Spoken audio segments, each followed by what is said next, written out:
Subscribe कीजिए हमारे channel को और बेल आइकन को दबाइए हमारी लेटेस्ट वीडियो सबसे। जय शिवराय, जय भीम। भुसावल शहर के माजी नगर अध्यक्षा सोनी संतोष बारसे और मैं माजी नगर सेवक संतोष मोहन बारसे आज ये घोषणा करते हैं कि हम इस समय पति पत्नी दोनों निवडणूक लड़ने की घोषणा करते हैं और वार्ड क्रमांक 9 की नगर सेविका सोनी संतोष बारसे और मैं भुसावल शहर वार्ड क्रमांक 12 से अनुसूचित जाति इसमें हम इलेक्शन लड़ने वाले हैं और हम दोनों भारतीय जनता पार्टी में ही है और भारतीय जनता पार्टी में ही रहेंगे। भारतीय जनता पार्टी की तरफ से हम दोनों पति पत्नी निवडणूक लड़ने वाले हैं। भुसावल शहर वार्ड क्रमांक 9 में 20 कोटी के विकास काम हुए। उसी प्रकार सामाजिक और शैक्षणिक में हमने समाज की सेवा की है। इसी प्रकार जो 12 वार्ड क्रमांक 12 है उसमें जो इलेक्शन लड़ने का जो है वो अन्याय और अत्याचार के विरुद्ध हमें इलेक्शन लड़ना है।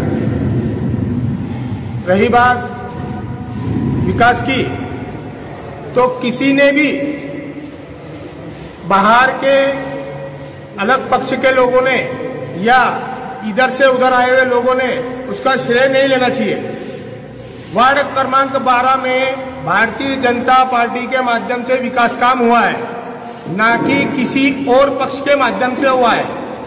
किसी का दावा ऐसा है कोई नगर सेवक का, माजी नगर सेवक का, कि भाई विकास काम मैं करवा रहा हूं, तो ये उसकी बहुत बड़ी भूल है।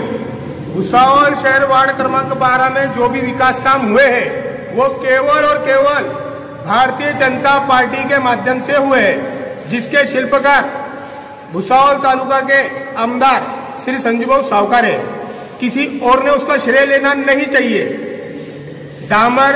डामरीकरण डामरमय होगा, काला होगा, ये सब पूरा विकास काम पूरा अड़खड़ा, क्योंकि वहां पर भारतीय जनता पार्टी का नगर सेवक नहीं है।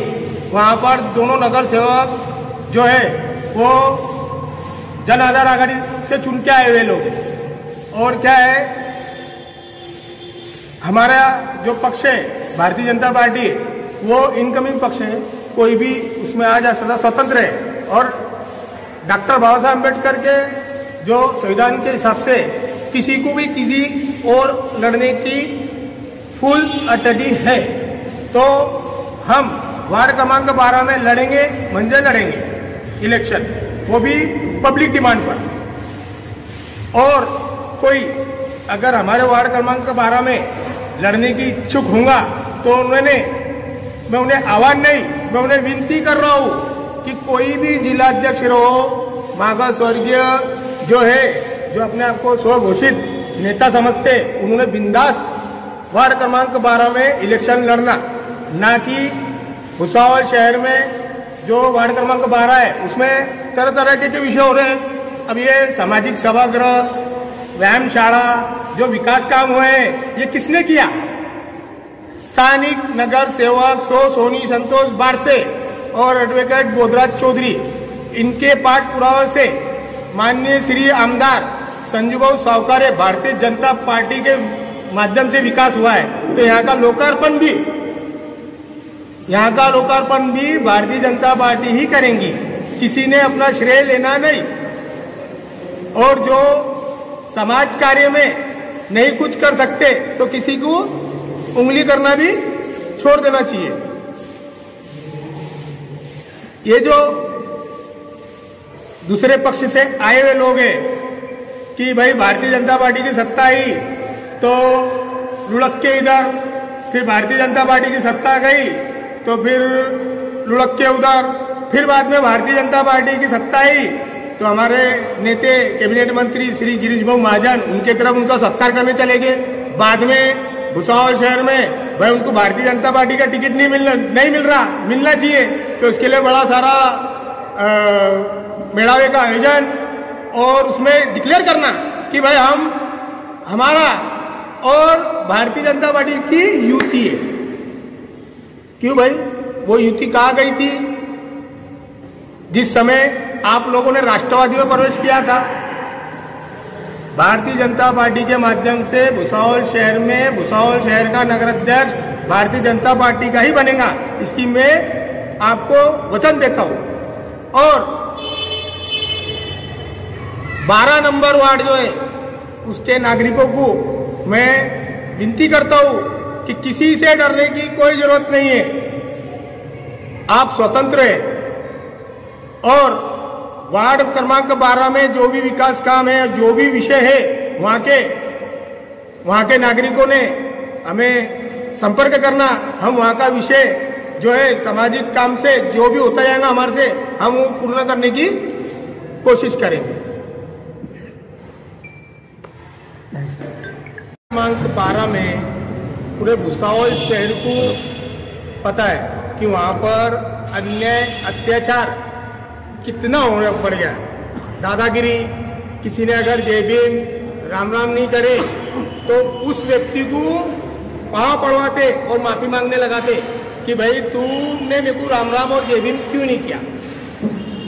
दूसरा कि बहुत सी महिलाओं का नाम नहीं लेता मैं, लेकिन महिलाओं पे इतना अन्याय अत्याचार हो रहा है वहां पर कि महिला रोड पर घूम नहीं सकती बोले आप, ना ही किसी लेडीज को अगर वहां पर अगर किसी की बच्ची जाती भी रही तो उसको छेड़छाड़, और क्या है बेचारे गरीब लोग रहते हैं और इनको लड़ाई झगड़ों से, यानी जो सुशिक्षित लोग रहते हैं वो लड़ाई झगड़ों से बहुत दूर रहते हैं, तो वो ना कंप्लेंट कर पाते और ना ही कुछ कर पाते। और वहां पर एक तो ऐसा आइटम हुआ है कि किसी की बच्ची को बाकायदा घर में रखकर उसको वापस 5 दिन के बाद उसके घर पे रहेगा और बोले गया है कि तुम्हारी औकात नहीं है मेरे घर की बहू बनने को। ऐसा अन्याय अत्याचार वहां पर बहुत लोगों पर पूरे उस पर हुआ है। उसके लिए वहां के वार्ड क्रमांक 12 के नागरिकों की सुरक्षा के लिए और वार्ड क्रमांक 12 की मांगनी के वजह से हम लोग बारसे परिवार वहां पर इलेक्शन लड़ने को इच्छुक है। 12 और 9 में से आप पीछे हो सकते हैं अगर पक्ष ने बोला तो। 12 और 9 दोनों में से अगर पक्ष ने हमें बोला कि भैया आप माघार ले लो तो यहाँ से माघार हो जाएंगी 9 में से, लेकिन 12 में से नहीं होंगे। एक दूसरी माघार यहाँ से कर लूंगा लेकिन 12 में से माघार नहीं होगा। 9 में से मतलब माघार ले लेंगे। मैं क्या हो रहा है अगर पक्ष ने अगर वहाँ पर टिकट नहीं दिया तो भी माघार नहीं होगा। तो फिर वहाँ पर अपक्ष भी खड़े हो जाएंगे। वो भी अपक्ष भी खड़े रहते। हाँ, अगर आपको उम्मीदवार नहीं देगी तो तब भी आप अपक्ष लड़ेंगे वहाँ पे। नहीं, उधर का से माघार यहाँ से लूंगा माघार। वार्ड क्रमांक 9 की माघार ले सकता मैं, लेकिन 12 नंबर वार्ड से माघार नहीं रहेगी। लेकिन उम्मीदवार नहीं मिली तो फिर उम्मीदवारी नहीं मिली तो आपको सवाल पूछते हैं तो उसका आपने जवाब देना। अरे हाँ ना, अगर आपने यहाँ पे अगर वहाँ पे उम्मीदवार नहीं मिली आपको 12 में तो फिर पक्ष की तरफ से अगर पक्ष की तरफ से मेरे को उम्मीदवारी नहीं मिली, मेरे को पक्ष श्रेणी पर पूरा भरोसा है कि पक्ष हमें ही उम्मीदवारी देगा। लेकिन अगर पक्ष ने उम्मीदवारी नहीं दिया तो हम दूसरे पक्ष से भी लड़ सकते हैं वहाँ पर, या अपक्ष भी लड़ सकते हैं, लेकिन लड़ना है। या ना दूसरे पक्ष अनुसूचित जाति महिला से। अच्छा, दूसरे पक्ष में जाने की तैयारी आपके वाली? नहीं, जाने की तैयारी नहीं है, जाने की तैयारी नहीं है। अगर मुझे पक्ष ने वहाँ पर टिकट नहीं दिया तो मैं वहाँ पर लड़ने के लिए, इलेक्शन लड़ने के लिए मैं कुछ भी करने को तैयार हूँ। यहाँ पे आपको 9 में बीजेपी उम्मीदवार देगी जी, समझ लो, और 12 में नहीं थी, तब यहाँ बीजेपी वहाँ आपस में लड़ाई लड़ेंगे।